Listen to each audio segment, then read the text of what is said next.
Hey, what's up guys? So today we are going to explore this device. So this one is Oppo A37F, released back in 2016. So today we are going to explore this device and try to find out is this device is still usable in 2025 or not. Going with the physical overview of the device, so what you are getting here is 720p 5-inch IPS display, which still looks good, actually pretty decent.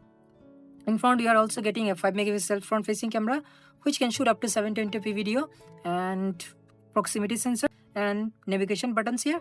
Right hand side we have our power button and SIM tray. Right hand side we have volume rockers. On top we are getting a 3.5mm headphone jack, which is still pretty decent.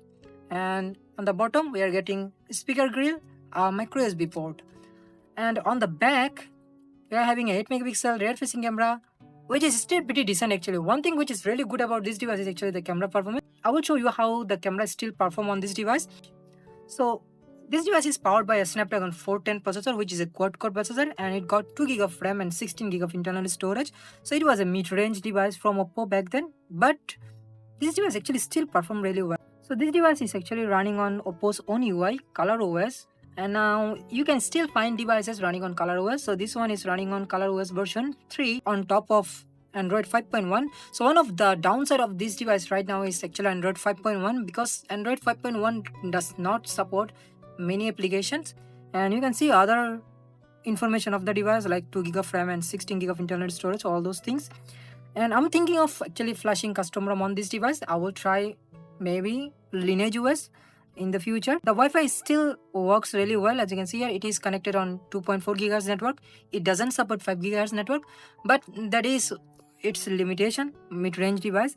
Bluetooth still work, and also it does support VoLTE. As you can see here, my SIM card is there and VoLTE is working, and I did make phone calls with this device. It's still usable actually. And notification status bar, as you can see here, you can do few tweak here which are available, and the notification panel looks something like this. You can swipe to see your shortcuts, and wallpaper and lock screen magazines. So there are few wallpaper section, sound and vibration, lock screen password. We don't really have any kind of like face unlock or anything like that, or fingerprint unlock. We only have traditional pin and pattern, those things. Gesture and motion, we do have few options here actually, which are really good and convenient to use, like 3-finger swipe to take a screenshot, so that is available. Quick gesture, you can like double tap to lock a screen and few other things, so those are available. So pretty good features for 2016 device. Additional settings, we can see storage and other settings here. OTG connection, this device does support OTG, and that's all what we are getting in the setting panel. In terms of application, as you can see here, there are many of them actually. I did install few application here, mostly light version of application. So as you know, it got 2GB of RAM and it can't really going to handle heavy application. But as you can see here, I did install VIA browser, which is the browser I use. Lite, Facebook Lite still works really well, as you can see here, and Instagram Lite still works, as you can see here, and also Spotify Lite. Although Instagram and Spotify you can use main application, but here I have installed Lite version of them because they works better actually. And there are a few other applications here. YouTube doesn't work, as you can see here. It will ask me to update, but it will not go through update. So if I try to install YouTube application, it will not do anything. One surprising thing about this device is that theme store. So if you want any kind of theme here, you don't really need to log in to any kind of account here. You can download any theme which are available. So as you can see here, there are a lot of themes actually for free. So let me download this one, and the theme store is still working, surprising actually. So apply. So as you can see here, you can get few cool themes here, working really well. Camera performance, so let me show you that. So it got 8 megapixel rear facing camera. As you can see here, the camera interface pretty much similar to Apple's camera UI. You can swipe between the categories, as you can see, video, time lapse and other things. And also we do have beauty mode, panorama. There are a few other things available, like if you click here, we have Ultra HD, GIF, expert mode, dual exposure, and also various filters. So these things are available. And one surprising thing about this device is that it got full flash manual mode. So if I tap here, expert mode, so as you can see here, we have control over exposure, ISO, shutter, focus, and also we can take picture in raw format. So this is kind of really cool for a device from 2016, which is coming with all these settings. You can still take decent picture with this device even without the manual mode. If you take straight pictures with this device, that turns out really good. Let me show you some pictures.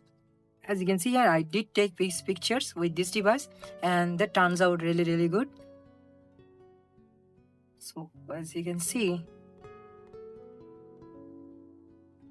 the colors are pretty natural actually, not really like today's device punchy colors, but the colors are pretty okayish, not oversaturated or anything like that. By the way, all this picture I have taken in HDR mode. So the camera quality is still pretty decent, and with the rear facing camera you can still shoot up to 1080p 30 fps video. So still the camera is usable, and in terms of overall usability, the device is still pretty much usable. As I said, Android 5.1 not going to give you all the application support, but most of the light application still works. And if I check the Play Store,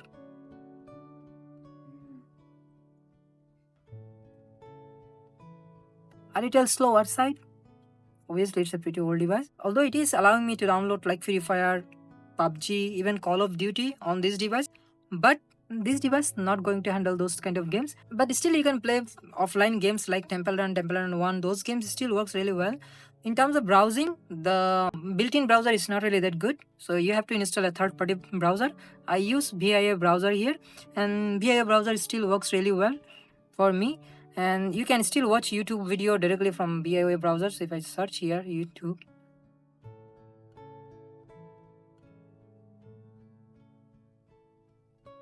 because the official YouTube application doesn't work, you have to use either web browser or you can install application like TubeMate or other application which still allow you to watch videos. So still you can watch videos. As you can see here, YouTube does work. And in terms of audio quality, the device is still pretty decent actually. So let me play music here. Lions roaring in the morning sun, searching for a longer day. People feeling like the light has just come. We must never stop the way. Birds jumping and I hear my name, grasping into a life. Life is happy but it's so insane. We must merely make a start.